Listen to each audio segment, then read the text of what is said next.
right, so we're going to do a quick video about the differences between divisions and sections in AllSight. If you've used our product for any length of time, you probably know about divisions.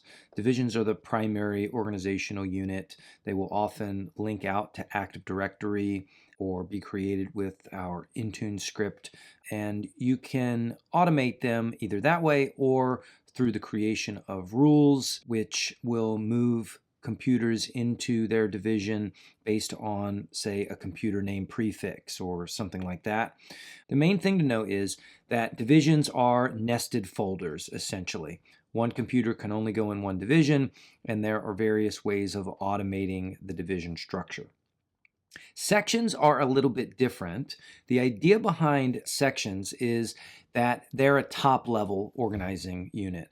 You move divisions into sections. There is no real automation. You have to manually put the specific divisions into the sections that you want.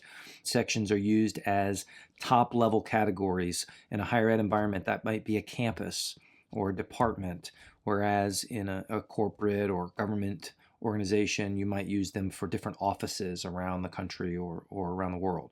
So sections are organizing units that divisions go into, and then divisions are kind of like a folder structure where you can actually have nested divisions.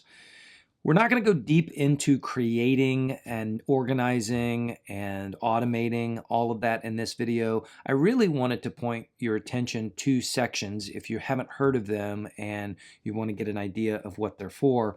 In addition to finding a way or using them to organize the divisions, another really high-level use case for them is that it's really easy to assign users to sections so that they only have access to the computers or the divisions within a given section.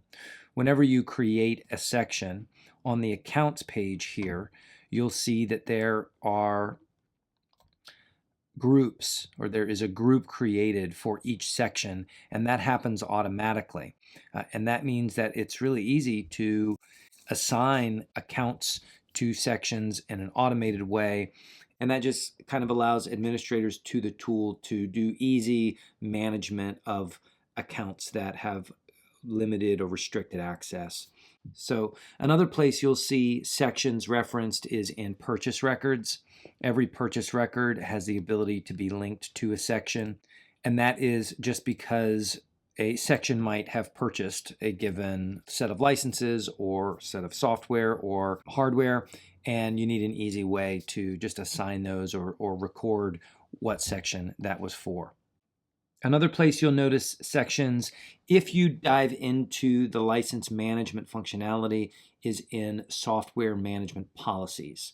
So you can scope a policy to a section, and that allows you to make sure that software licenses that are purchased for a given computer group can be assigned to those groups without accidentally or unintentionally allowing them to be assigned or used by other groups.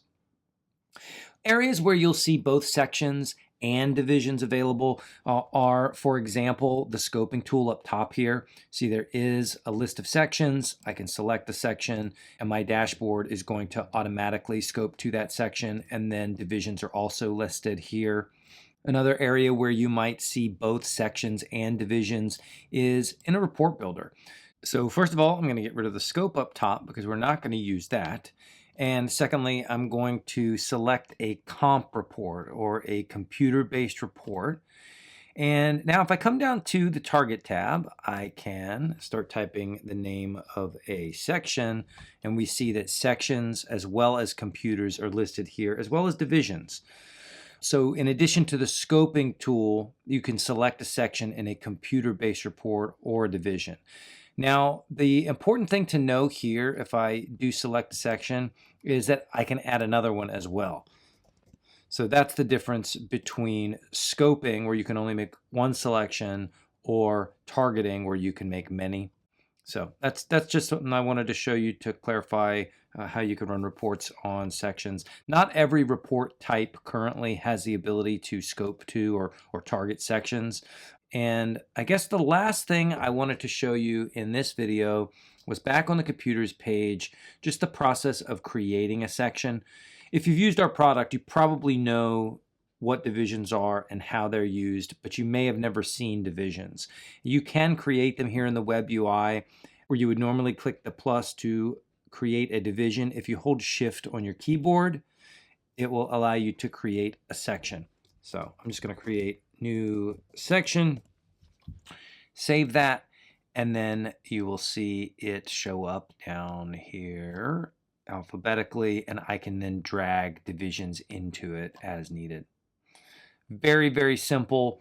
Again, you can do this regardless of the structure of the OUs or the divisions. Any division can be moved into a section without affecting or breaking your automation around divisions themselves. All right. So I think that was all for this video. Please let us know if you have any follow-up questions or have any feedback. Thank you.